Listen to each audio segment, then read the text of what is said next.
Hello there, my friends. We're in the 2023 Hyundai Tucson Limited, and somebody on one of my previous videos mentioned that there was a lot of dust on this screen, and the camera really does pick up the dust.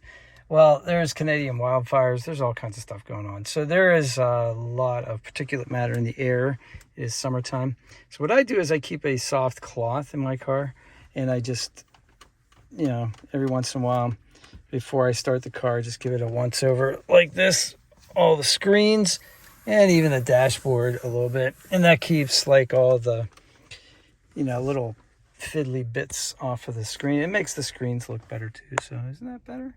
That's still not perfect. And the other thing you can do is take a little spray bottle, and I keep one of these in the car too, and just a little bit of water. You don't want to put it directly on the screen on the electronics, but you can spray it onto your cloth, and you can even use it like on the plastic bits, the stuff that kind of looks like leather, and it'll actually help to get rid of some of that lint and any like little things, like if you're eating a chocolate bar or something, you spill, my wife eats ice cream in the car. Told her not to do that.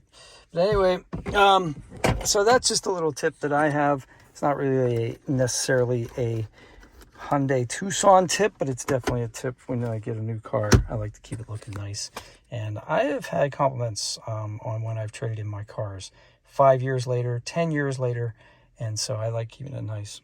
All right, I hope you guys have a great day. Smash like. We're going to do one of these a week at least, and yeah, if you have questions about your Tucson, or if you're going to buy a Tucson, go ahead and put it in the comments and I'll answer them if I can. Smash a like helps me a lot, and subscribe if you want to see more. Take care.